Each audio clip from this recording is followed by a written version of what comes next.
Seigneur, tes pensées sont plus élevées que les nôtres et ta manière de faire est bien meilleure que la nôtre. Tu donnes de l'espoir aux désespérés et la force aux faibles. On te prie, Seigneur, que tu puisses renouveler notre intelligence, renouveler nos pensées, comme nous disent les Saintes Écritures. Aide-nous aujourd'hui à déposer à tes pieds chaque pensée qui nous rende captives. Rappelle-nous que tu es avec nous, que tu vas continuer à nous instruire, nous diriger. Conseille-nous pendant que nous méditons ta parole de Dieu et veille par ton Esprit Saint à appliquer ces vérités que nous allons voir ce matin, les appliquer à nos cœurs. Au nom de Jésus. Amen. Hey, ce matin, je suis vraiment excité parce qu'on commence une nouvelle série de messages qui va couvrir tout l'été, qui s'intitule, le thème de ce message, c'est « Mon personnage préféré ». Maintenant, on s'entend, on est tous d'accord que notre personnage préféré, c'est Jésus, évidemment. Mais après Jésus, certains personnages de la Bible nous livrent de profondes leçons, de bons principes, car Dieu s'est servi de ces personnes pour nous aider à mieux le connaître. Parfois, ces personnes sont des femmes, parfois sont des hommes. Et on va avoir l'occasion d'entendre 10 prédicateurs pendant l'été, au cours des prochains mois, qui vont choisir l'un de leurs personnages préférés. Et je remercie le Seigneur vraiment pour cette brochette de prédicateurs. On est vraiment gâtés ici au Sentier. Vous savez, certaines églises à travers le Québec n'ont pas ce luxe d'avoir des prédicateurs, des personnes formées à pouvoir enseigner la parole de Dieu avec fidélité. Cette semaine encore, on nous demandait, une église nous demandait de leur envoyer des enseignants, des prédicateurs pour les aider. Ici, on est vraiment gâtés, on est bénis. D'ailleurs, même récemment, on a donné un cours de prédication. Et cet été, vous auriez donc l'occasion d'entendre même de nouveaux prédicateurs ici à l'église. Et moi, ça m'excite vraiment, là. Vous savez, dans les Écritures, il y a plus de 6000 personnages.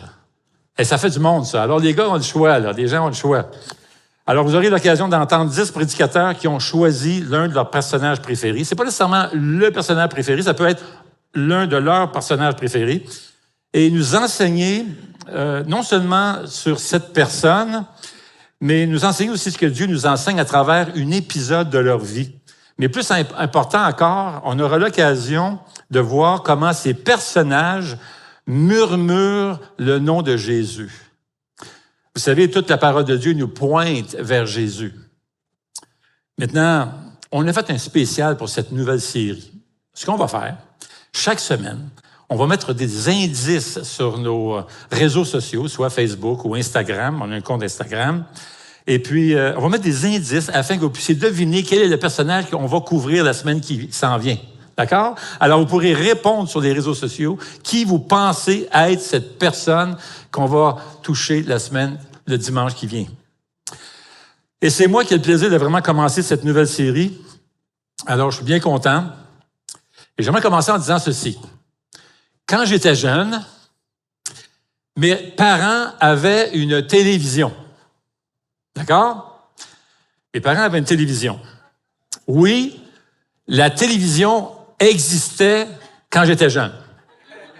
Mais je vais être honnête avec vous, ça faisait pas très longtemps que la télévision couleur existait. Alors, on avait cette télévision-là chez nous. Et à cette époque, il n'y avait pas vraiment de câble, pas de fibre optique et tout ça. Alors, l'image n'était pas tellement belle. Il y avait beaucoup de neige, comme vous pouvez voir, sur l'écran. Parfois, on donnait des coups sur la télévision. Puis là, tu devenais de plus en plus frustré, alors les coups étaient de plus en plus forts. Et des fois, tu réussissais à voir des personnages à travers le nuage. Alors, ce qui est arrivé, les experts ont réalisé que ça allait mieux avec une antenne. Alors, c'est ça qui est arrivé, c'est ça qu'on avait chez nous. Une antenne de télévision. Les cheveux blancs dans la salle. Savez-vous comment on appelait cette antenne? Hein? Les oreilles de lapin. C'est de même qu'on appelait ça. Les oreilles de lapin. Alors, si tu voulais augmenter la qualité, Tu mettais ces antennes-là, mais encore là, c'est très frustrant parce que tu prenais les antennes, tu jouais avec, tu essayais de les placer, puis des fois, c'était dans le coin de la TV, juste en arrière. Puis là, tu sais, comme la barre là-bas, puis ça marche pas, puis peut-être au milieu de l'émission, il fallait que tu changes, puis tu changes l'antenne. Hey, c'était vraiment frustrant. Maintenant, la technologie avance. Et si tu voulais vraiment augmenter la qualité de la réception, ça prenait un upgrade, une mise à niveau. Et c'était toute une avancée technologique. C'était le Apple de l'époque. C'était les oreilles de lapin version 2.0.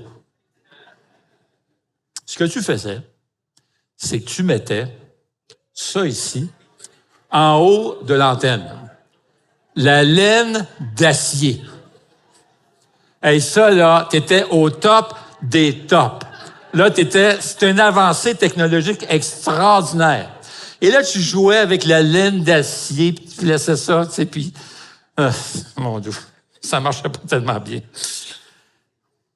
C'était la télévision moderne, ça. Mais tu avais toujours un certain degré de parasite, et plus il y en avait, plus l'image était masquée par la neige. Et le son s'était noyé par un sifflement. Là. Tu t'en souviens, là, tu sais, comme... Ah, c'était frustrant. Tu avais beau tripoter l'antenne autant que tu voulais. Parfois, les interférences t'empêchaient de suivre ce que tu voulais regarder. Et là, tu abandonnais parce que tu étais carrément frustré. Maintenant, vous savez que notre foi en Jésus-Christ est parfois comme ces vieilles TV. On a été créé pour être connecté avec le Seigneur Jésus. Malheureusement, l'une des conséquences depuis la chute, le mal, la désobéissance à Dieu dans le monde, nous avons été séparés de Dieu, déconnectés. Mais grâce à Dieu, Jésus est venu dans le monde, il s'est offert en sacrifice sur la croix pour nous sauver des conséquences du péché et en prenant sur lui, sur ses épaules, le châtiment que l'on méritait. Alors, par la foi en Jésus-Christ et ce qu'il a fait sur la croix, nous pouvons être sauvés, réconciliés avec Dieu et reconnectés avec Dieu. Mais il arrive parfois que notre foi rencontre de l'interférence. Nos vies sont remplies de parasites et des sifflements qui nous empêchent de présenter autour de nous une image claire de qui est Dieu. Et ce qui arrive parfois, c'est qu'il y a des personnes qui nous le mettent sur le nez, des gens qui ne veulent rien savoir de Dieu, parfois même agressifs à l'endroit de la parole de Dieu ou même de Jésus. Et ils vont souligner cette faiblesse que nous avons parfois d'avoir ces interférences dans notre vie, si bien l'image qu'on aimerait transmettre de Dieu n'est pas tout à fait aussi claire. D'ailleurs, vous avez déjà sûrement entendu cette phrase, « Ah, moi, je ne vais pas à l'église. » Pourquoi? « Ah, c'est plein d'hypocrites là-bas. » Eh bien, certaines personnes vont même essayer de nous influencer à abandonner la foi. Et que c'est pas sérieux tout ça, ça donne absolument rien. Maintenant, ce matin, on va s'arrêter sur l'un de mes personnages préférés. Il s'agit d'Ézéchias. C'est l'un des rois de Juda dans l'Ancien Testament. On parle à l'époque de 1600 avant Jésus-Christ. Ézéchias a vécu à l'époque du prophète Ésaïe. Au cours de ce ministère, Ésaïe va connaître 4 rois. Ésaïe est considéré comme le prophète de la rédemption, le prophète du salut. On trouve plus de prophéties dans le livre d'Ésaïe, qui a quand même été écrit dans l'an 700 quelques avant Jésus-Christ. On trouve plus de prophéties dans le livre d'Ésaïe que dans toutes les autres, les prophéties concernant le Messie qui vient, que dans tous les autres livres de l'Ancien Testament, à l'exception des psaumes. Ésaïe est la révélation sur Jésus la plus complète dans l'Ancien Testament, tellement d'ailleurs qu'on l'appelle l'Évangile selon Ésaïe. D'ailleurs, les prophéties sur le Messie, Jésus, du livre d'Ésaïe, est l'une des grandes preuves que la Bible est la parole de Dieu. Car Ésaïe a vécu quelques 724 ans avant Jésus. Et quand on examine les nombreux passages qui évoquent le Messie, il est clair qu'il pointe vers Jésus-Christ. Jésus a parfaitement accompli ses prophéties. On le voit dans le Nouveau Testament. Alors, on réalise que ces prophéties constituent un argument irréfutable en faveur de l'inspiration divine des Écritures saintes. Maintenant, le thème du livre d'Ésaïe, on pourrait le résumer ainsi, est la foi dans le Sauveur. Fais confiance à Dieu. Maintenant, c'est une chose d'avoir confiance à Dieu, d'avoir la foi quand tout va bien autour de toi. Mais c'est pas la même chose quand tu as un roi ennemi qui s'en vient attaquer ton pays et tu es le roi de ce pays-là. Et c'est ce qui arrive justement avec Ézéchias. Il était le roi de Juda. Surtout lorsque ce roi ennemi s'appelle Sanchérib et qu'il est le roi de la plus grande puissance militaire de l'époque. L'histoire d'Ézéchias nous montre clairement que nous pouvons faire confiance à Dieu. Ça va ressortir très fort. Et le message que le Seigneur veut nous communiquer à travers cet épisode de la vie d'Ézéchias, c'est vraiment une affirmation qui est puissante sur sa fiabilité. On peut se fier sur Dieu. On peut toujours compter sur lui. Et ce qui ressort, c'est la grandeur et la puissance de Dieu. Et on ressent aussi l'insignifiance de l'homme face à cette puissance, cette majesté, cette sagesse. On prend l'histoire alors que le roi assyrien vient attaquer toutes les villes fortes de Juda. L'Assyrie se trouve à l'est de Juda, qu'on appelle aujourd'hui l'Irak. Les Assyriens étaient une armée très agressive, d'ailleurs très reconnue pour être l'un des pays, l'une des armées les plus violentes. Ce qu'ils faisaient aux prisonniers, c'était terrible. Ils coupaient le nez des prisonniers, coupaient les oreilles, les bras, les jambes. Et d'ailleurs, ils les accrochaient sur des poteaux très élevés afin que les gens qui passent puissent voir ces morts accrochés. C'est terrible. On prend la lecture alors que le roi d'Assyrie attaque les villes fortes de Juda et s'empare de la dernière ville avant d'arriver à Jérusalem, la dernière ville forte qui avait pour but de protéger Jérusalem, et ça s'appelle la ville de Lachish. On va prendre la lecture dans Ésaïe chapitre 36. Maintenant, cet épisode de la vie d'Ézéchias et la menace du roi d'Assyrie va se dérouler à travers 2 chapitres. On n'aura pas le temps de tout lire, puis il y a beaucoup de choses qui se passent là-dedans. Mais on va se contenter au début juste de lire les 3 premiers versets d'Ésaïe chapitre 36. Et on va continuer à lire d'autres passages plus loin. Mais on va attendre. On va commencer seulement par ces 3 premiers versets. D'accord? Pour nous mettre dans la situation ici. Ésaïe 36, verset 1. La 14e année du règne d'Ézéchias, Sanchérib, le roi d'Assyrie, monta contre toutes les villes fortifiées de Juda et s'empara d'elles. Le roi d'Assyrie se trouvait alors à Lachish. Il envoya à Jérusalem vers le roi Ézéchias, Rabshakeh. Rabshakeh, c'était un des officiers du roi. Alors, il envoie Rabshakeh avec une puissante armée. Celui-ci s'arrêta à l'aqueduc du réservoir supérieur sur le chemin du champ du teinturier. Alors, le chef du palais royal, Eliakim, fils d'Ilkija, se rendit vers lui avec Shebna, le secrétaire, et l'archiviste Joach, fils d'Asaph. Arrêtons la lecture juste ici en ce moment-là. La ville de Lachish était une des villes fortes. Elle avait pour but de protéger la ville de Jérusalem, où se trouvait le roi de Juda, Ézéchias. Maintenant, ce passage vient de nous dire que le roi d'Assyrie vient de s'emparer de la ville de Lachish. Et là, c'est vraiment intéressant parce qu'on a une autre preuve de l'exactitude de la Bible. Parce que les archéologues ont trouvé des tableaux de cette victoire dans le palais du roi.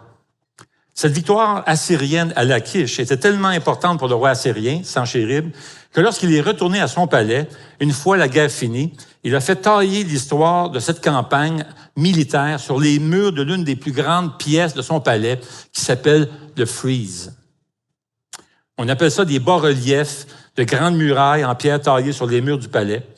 C'est comme une immense bande dessinée. Et cette victoire fut inscrite avec les moindres détails, étape par étape. Il était vraiment fier de cette victoire. Lachish était l'une des villes les plus importantes géographiquement parlant. C'était l'endroit qui devait protéger le chemin qui menait vers Jérusalem. Mais cette ville tombe entre les mains du roi de l'Assyrie.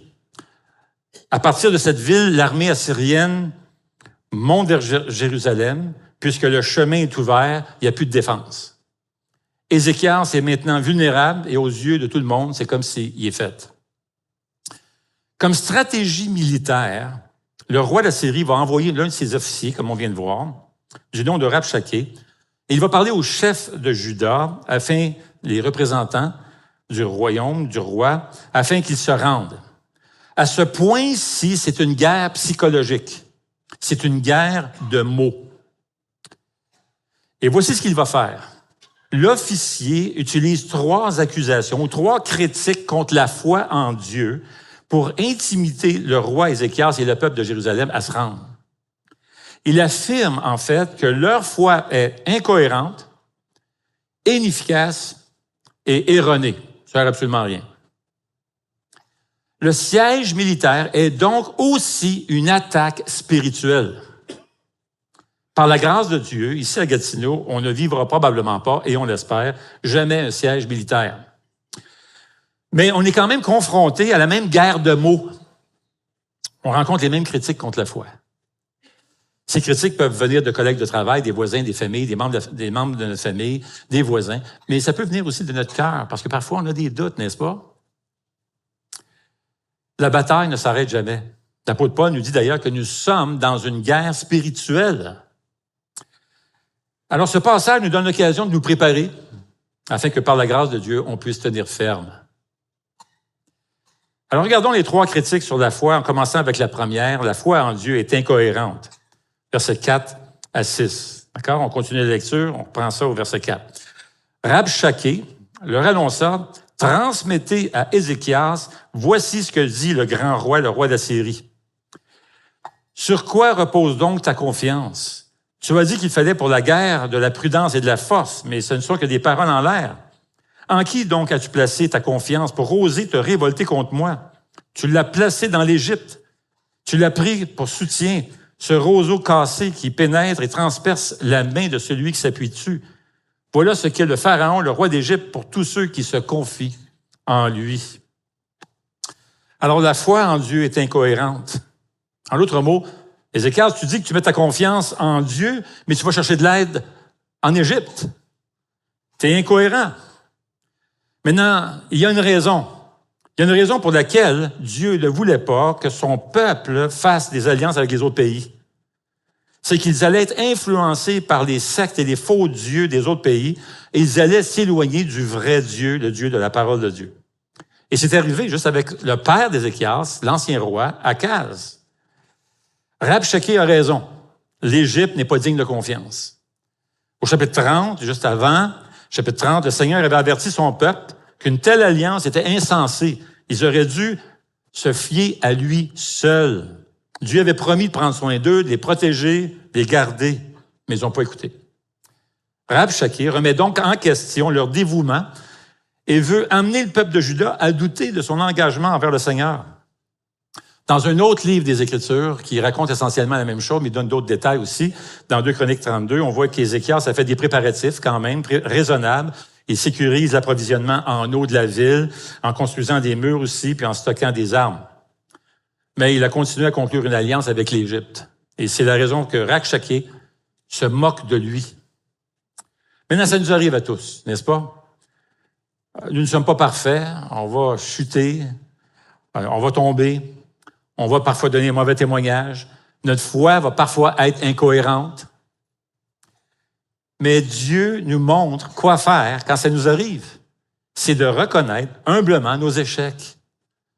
Nous avons ce beau passage dans 1 Jean 1,8 qui dit « Si nous disons que nous n'avons pas de péché, on se trompe nous-mêmes et la vérité n'est pas en nous. » Si nous reconnaissons nos péchés, il est fidèle et juste pour nous les pardonner et pour nous purifier de tout mal. C'est ça que le Seigneur veut, tout simplement.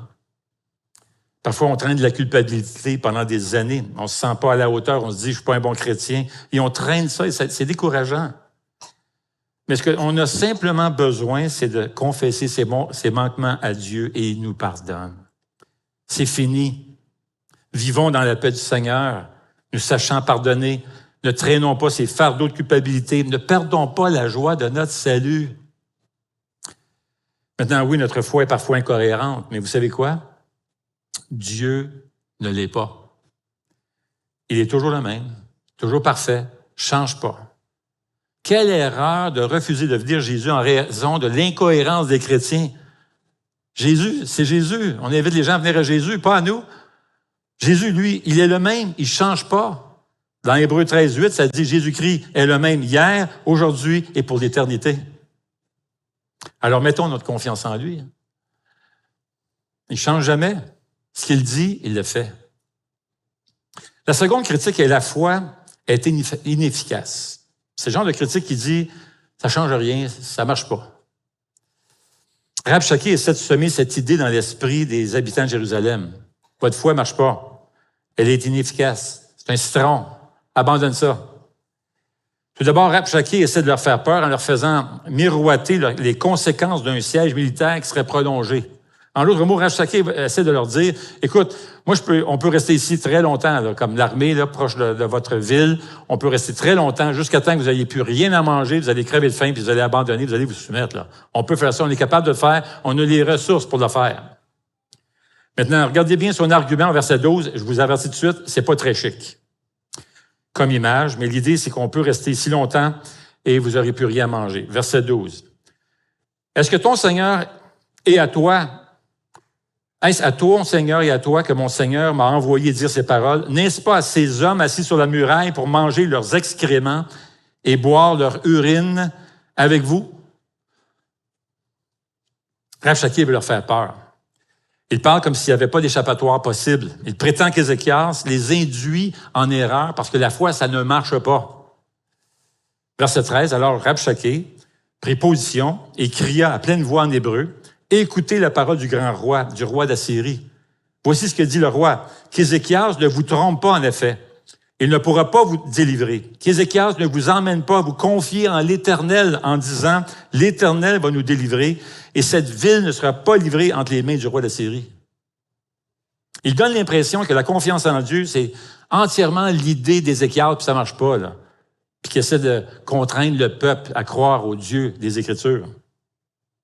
Rabshakeh leur propose une alternative. Verset 16, il dit, « N'écoutez pas Ézéchias, car voici ce que dit le roi d'Assyrie. Faites la paix avec moi. Sortez de la ville vers moi, et chacun de vous mangera des fruits de sa vigne et de son figuier. Chacun boira de l'eau de sa citerne. Ensuite, je viendrai vous emmener dans un pays pareil au vôtre, dans un pays de blé et de vin, un pays de pain et de vigne. » Ce qu'il est en train de dire essentiellement, c'est que mon roi propose bien meilleur que ce que vous avez. Il leur promet un raccourci vers tout ce qu'il désire. C'est plutôt, placez plutôt votre foi dans le roi d'Assyrie et il vous emmènera dans un pays abondant. Maintenant, à première vue, cette relocalisation peut sembler bonne, mais la stratégie assyrienne consistait à disperser les gens dans différentes parties de l'Empire romain, dans différentes parties de l'Empire de l'Assyrie, avec d'autres réfugiés, afin qu'ils perdent leur identité et tranquillement perdent leur foi dans le Dieu des Écritures. Rabshakeh termine son discours dans les versets 18 à 20 avec cet argument. Aucune autre foi n'a permis à une nation de résister au roi d'Assyrie. En d'autres mots, toutes les religions sont pareilles et ça fonctionne pas. C'est ça son argument, là. Il dit au verset 18, qu'Ézéchias ne vous pousse donc pas dans une mauvaise direction en affirmant « L'Éternel nous délivrera. Les dieux des autres nations ont-ils délivré chacun son pays de la domination du roi d'Assyrie? Où sont les dieux de Hamath et d'Arpad? Où sont les dieux de Sepharvaïm?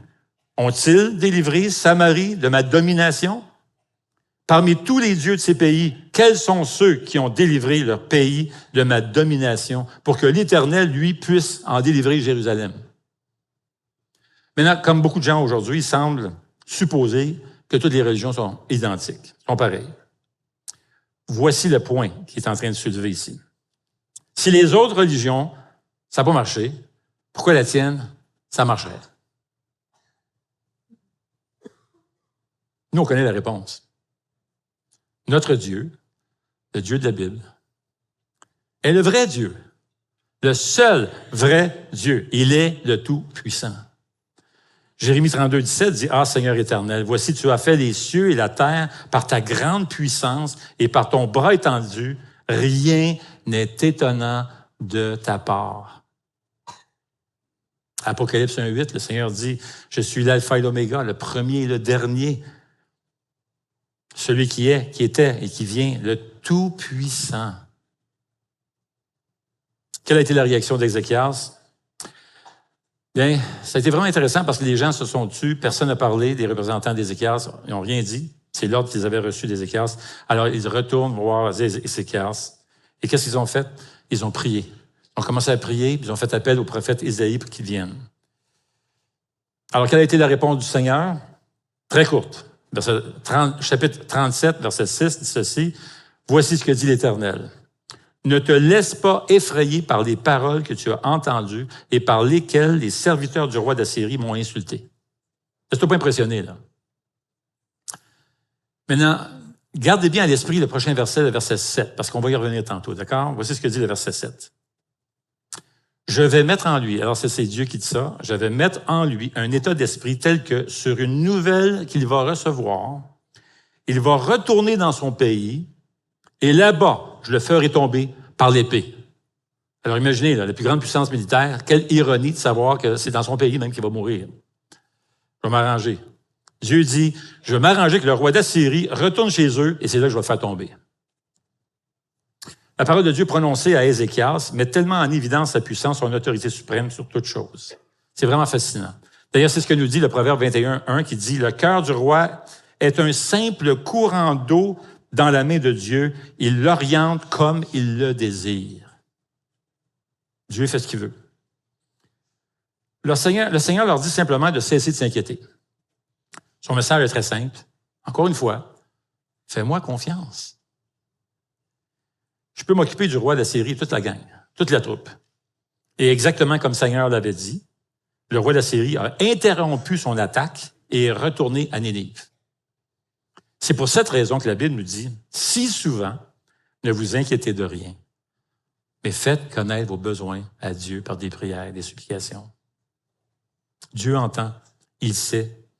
Le psaume 46:11 dit, arrêtez et sachez que je suis Dieu. Je domine sur les nations, je domine sur la terre. L'Éternel, le Maître de l'univers, est avec nous. Maintenant, les critiques ne sont pas finies. Les deux premières critiques concernaient une foi incohérente et inefficace. Mais là, la troisième critique, par exemple. La troisième critique cherche à dénigrer directement le Seigneur en disant à Ézéchias que sa foi en Dieu n'est carrément pas bonne. C'est erroné. Tu es dans le champ, Ézéchias. La foi, c'est erroné. C'est comme s'il disait, le Dieu de la Bible, c'est pas le vrai Dieu, là. C'est pas à lui, là. Et c'est vraiment intéressant parce que chapitre 37, verset 10, la fin du verset 10 dit ceci, que ton Dieu, celui dans lequel tu places ta confiance, ne te trompe pas. Donc là, il est rendu qui accuse Dieu, là. Que ton Dieu, celui dans lequel tu places ta confiance, ne te trompe pas en prétendant que Jérusalem ne sera pas livrée entre les mains du roi d'Assyrie. Il dirige ce message contre le Seigneur. Il accuse Dieu de tromper Ézéchias et son peuple. Il suppose que le Seigneur est comme tous les autres faux dieux qui n'ont pas été capables de sauver leur ville. Maintenant, lorsque tu entends ce genre d'attaque contre Dieu, la meilleure chose à faire, c'est de laisser le Seigneur s'en occuper. Et c'est ce qu'Ézéchias va faire. Il va prier. Et sa prière montre comment il connaît Dieu. Sa prière est riche en doctrine. Elle est enracinée dans la parole de Dieu. Et il soulève 5 aspects sur Dieu dans sa prière. Il appelle Dieu, premièrement, le Dieu des armées. C'est vraiment pertinent, n'est-ce pas? Le Dieu des armées. En d'autres mots, il évoque l'omnipotence de Dieu, la puissance suprême de Dieu. Il appelle Dieu le Dieu d'Israël. En d'autres mots, c'est un Dieu personnel, mon Dieu. Il appelle le Dieu qui est assis sur les chérubins et les anges. Ça évoque la souveraineté de Dieu, la sainteté et la présence de Dieu. Il appelle Dieu le Dieu qui est unique et le Dieu créateur. Maintenant, Ézéchias ne prie pas n'importe quel Dieu. C'est pas vrai que toutes les religions sont pareilles, que tous les dieux, on adore tous le même Dieu. C'est absolument faux. C'est faux. Et on entend souvent ça. Hein? Ah, c'est juste différents noms. C'est tout le même Dieu, mais c'est absolument faux. Il prie le Dieu tel qu'il est révélé dans les Écritures saintes. Il finit sa prière en disant au verset 20, « Éternel notre Dieu, sauve-nous de sa main, afin que tous les royaumes de la terre sachent que toi seul es l'Éternel. » Maintenant, Dieu répond d'abord en proclamant sa souveraineté sur le roi blasphémateur, qui est le roi de la Syrie, au verset 21 à 29.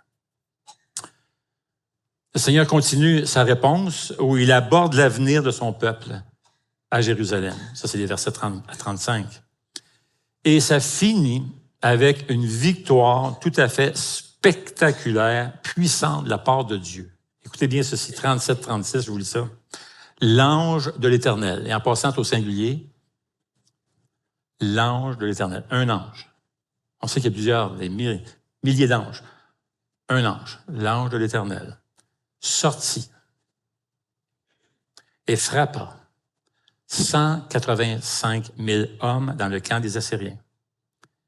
Quand on se leva le matin, ce n'était plus que des cadavres. Alors Sanchérib, le roi d'Assyrie, leva le camp et repartit. Imagine-toi, là, il sort de sa tente, regarde ça, là, puis il retourne chez eux. Un jour où il était, rappelez-vous du verset 7, un jour où il était prosterné dans le temple de son dieu Nisroch, ses fils Adramélec et Charetser le frappèrent de l'épée. Chez eux, là. Avant de se réfugier au pays d'Arara, et son fils Esser, Hadad, devint roi à sa place. Exactement comme Dieu l'avait prédit et l'avait dit. Le roi d'Assyrie est mort comme Dieu l'avait destiné. Maintenant, tantôt, je vous ai dit que les archéologues avaient trouvé des tableaux de la victoire de la ville de Lachish dans le palais du roi d'Assyrie, gravés sur des pierres, des dessins de la victoire. Et quand on marchait dans cette pièce, tu pouvais voir toute la description vraiment en détail, étape par étape, de la victoire vers Lachish et à Lachish. Et la description sur les murs disait aussi qu'il est arrivé à Lachish et il arrivait maintenant, la route était ouverte, donc Jérusalem est ouverte. Alors, il a dit sur le tableau, il a dit, Ézéchias est dans une cage de moineaux. Cage d'oiseaux. Il est pris. N'oubliez pas ce qu'on a dit tantôt, là. Cette pièce murale donnait les détails, les moindres détails de chaque victoire. Et là, c'est vraiment intéressant parce que, rendu là, tu as toute l'histoire en détail, etc. Et là, tu arrives, il est dans une cage d'oiseaux, puis après ça arrête. Ça arrête. Fini. Quelque chose s'est passé qui a mis fin à l'histoire. On n'a pas la suite sur le mur, mais nous, on a la suite. Elle est écrite, non pas sur un mur, on l'a ici. Chapitre 37, dans la parole de Dieu. Et on sait c'est quoi qui est arrivé, n'est-ce pas? Dieu est intervenu. J'inviterai les musiciens à s'approcher. Dieu est souverain. On l'a chanté tantôt. Dieu est tout-puissant. Il fait son œuvre extraordinaire. En 1930, Staline a commandé de sortir toutes les Bibles et les chrétiens de l'ex-Union soviétique. Des millions de Bibles ont été confisquées et plusieurs chrétiens ont été envoyés au Gulag. C'est un camp de prisonniers où la plupart sont morts pour avoir été entre guillemets, des ennemis de l'État. À Stavropol, en Russie, cet ordre a été exécuté avec vengeance, avec violence. Mais voilà que des années plus tard, la mission Pouvoir de changer, anciennement à Campus pour Christ, là où Robert et Anne-Marie ont travaillé pendant des années, ils continuent comme missionnaires. Eh bien, cette mission a envoyé une équipe sur place à Stavropol. L'histoire de cette ville n'était pas connue à l'époque, c'était inconnu. Mais lorsque l'équipe avait de la difficulté à livrer des Bibles qui venaient de Moscou, quelqu'un a mentionné l'existence d'un entrepôt en dehors de la ville où l'on avait placé des Bibles confisquées depuis le temps de la Staline. Alors, après beaucoup de prières, un des membres de l'équipe a trouvé assez de courage pour aller voir les autorités pour leur demander si les Bibles étaient encore là. Puis effectivement, elles étaient encore là. Alors, la mission a demandé si les Bibles pouvaient être retirées et distribuées à nouveau aux habitants de la ville de Stavropol. Et la réponse était oui. Le lendemain, l'équipe est retournée avec un camion et plusieurs Russes étaient là pour aider à transporter les Bibles dans le camion. Mais l'un des Russes était un jeune homme qui était venu donner un coup de main, mais il était très agressif, c'est un athée. Il était allé là juste pour avoir la paye pour la journée. Alors que l'équipe était en train de charger le camion avec les Bibles, l'un des membres de l'équipe s'est aperçu que finalement le jeune homme avait disparu. Ils ont finalement trouvé ce jeune homme dans le coin de l'entrepôt en train de pleurer. Voyez-vous, il avait volé l'une des Bibles. Mais lorsqu'il a ouvert cette Bible, qui était comme toutes les autres, il a été bouleversé par ce qu'il a vu. Sans le savoir, il ouvre la page intérieure de la Bible qu'il avait volée, et là, il a vu la signature de sa grand-mère. C'était la Bible de sa grand-mère. Parmi les milliers de Bibles dans l'entrepôt, il vole la Bible de sa grand-mère, une femme qui avait été persécutée pour sa foi toute sa vie. On comprend pourquoi il pleurait. Ce jour-là, Dieu s'était révélé d'une façon tout à fait dramatique et spectaculaire à ce jeune homme, un athée. Sa grand-maman avait fort probablement prié pour lui, pour sa famille et pour la ville. Et voilà que ce jeune homme était là touché, transformé par la même Bible que sa grand-maman chérissait tellement. Notre Dieu est tellement puissant, n'est-ce pas? On peut lui faire confiance. Amen.